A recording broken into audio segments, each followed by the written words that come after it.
Hey everybody, it's Damon West, keynote speaker and best-selling co-author with Jon Gordon on the book, The Coffee Bean.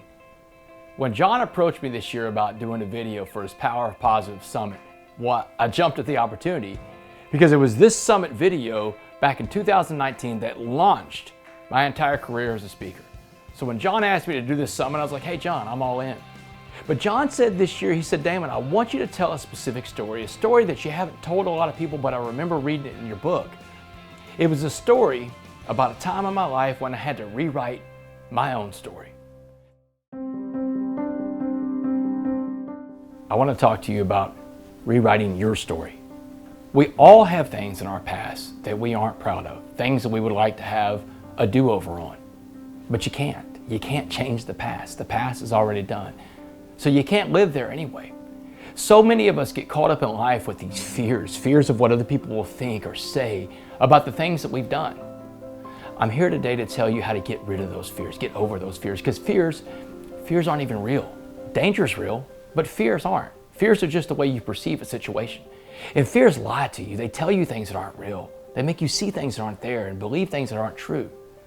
Don't let fears hold you back from rewriting your story. In 2008, a Dallas SWAT team took me down. They came and arrested me that day. I was a ringleader of a bunch of other meth addicts breaking into people's houses. Another arrest is made in connection with a string of burglaries in the uptown neighborhood of Dallas. Investigators today announced the arrest of Damon West. Actually, I tell people all the time that SWAT team didn't so much arrest me that day as they rescued me that day in 2008. About a year later, in May of 2009, I stood in front of a jury in Dallas County. The judge gavelled the session back in. Bam, bam, bam. He said, Damon Joseph West, you are hereby sentenced to 65 years in the Texas Department of Criminal Justice. 65 years was a life sentence, y'all. It took my breath away. It was in that period between Dallas County Jail and my shipment into the Texas Department of Criminal Justice that I ran into another inmate who shared with me the story of the coffee bean. That transformational message about the power being inside of you, that no matter what your environment is, you have the power to change your world from the inside out, not the outside in, that the coffee bean is the only thing that can change the water into coffee. So I took this coffee bean message with me into a Texas maximum security prison, and I used it as the mantra to transform my world. Every day I would repeat in my mind, be a coffee bean.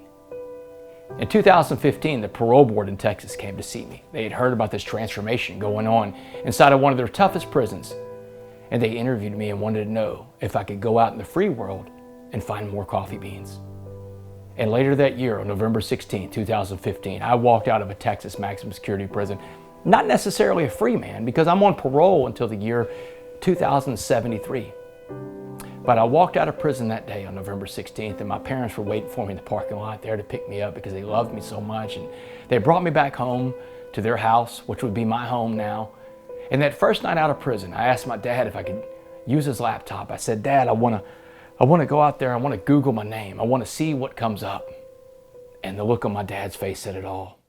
Yeah, when Damon moved in with us and blindsided me with his request about Google, at first I wasn't sure how to react, and then I told him I just didn't think it would be a good idea to be looking on Google because his name was out there in such negative ways. There was so much negative stuff as a result of the crimes he'd committed and the victims he'd made. And I told him, you know, his mother and I were his victims too, as we had to suffer the consequences of the choices he made, and he'd see some of that on Google. As a parent, you want to protect your kids from pain, and he was going to get a lot of pain just from going back into the community and trying to become part of a community again.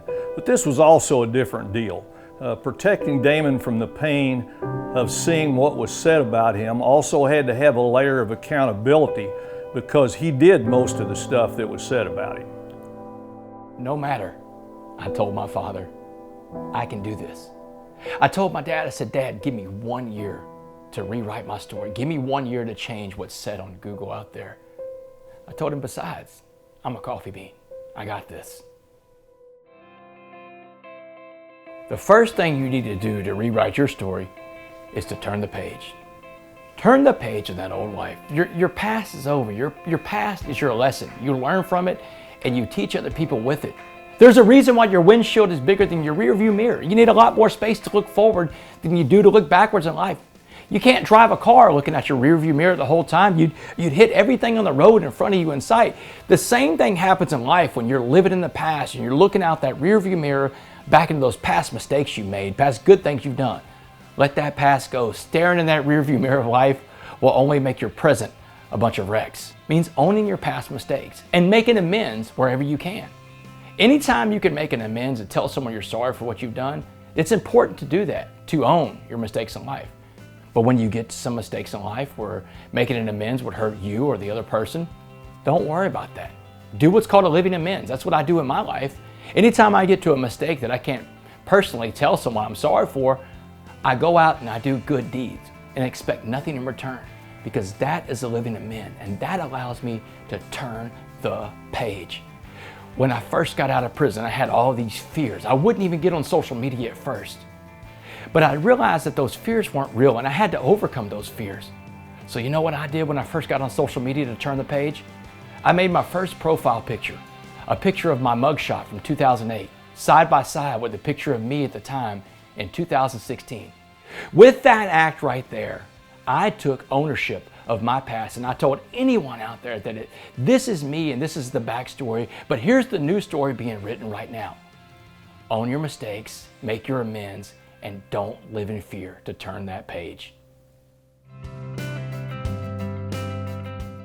The next thing you'll have to do to rewrite your story is to pick up the pen. Picking up the pen for me meant having a spiritual awakening. That happened long before I walked out of prison. This spiritual awakening was so important to me because in my old life, I had lived in self so much.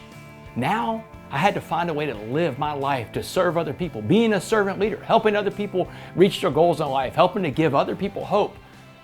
I started my day off with the same morning prayer that I still say to this day. I ask God every single morning for two things, and I try not to bother him the rest of the day. I say, hey God, put in front of me what you need me to do today for you, and let me recognize that when I see it, because I don't want to miss that. Amen. That's it. With that prayer every day, I get outside of myself and I start living for other people. That's the spiritual awakening it took in my life to pick up that pen and have a life that was an example to others about the dangers and consequences of bad decisions, but also that example of hope and overcoming adversity and the greatest obstacles that you can face. Because everyone out there is coming in need, and we all need hope in our lives. The last thing you have to do to rewrite your story is put in the work. And I can't stress this enough. In order to get something you've never had, you have to be willing to do something you've never done. And only you can do it. No one's coming to help you. No one's coming to wake you up in the morning. No one's coming to save you. It's up to you to put in the work in your own life.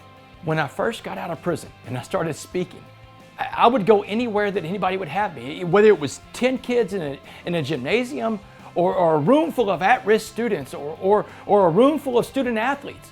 I'd go anywhere that someone would take me. And it wasn't easy getting into schools at first. I mean, when I first got out of prison, I couldn't even go anywhere alone. I had to have a local judge, escort me or a law enforcement officer escort me in. In this speaking life that I started when I first got out of prison, there weren't any offers to pay me. No one was offering to pay me. But there's so many different ways to be paid in life. One of the ways that I got paid when I first got out of prison and began speaking locally everywhere I could was that I got to get in the reps. Getting in the reps is important. Practice is what makes us perfect, and everybody has to practice their craft. But I do remember the very first time I ever got paid for a speaking engagement.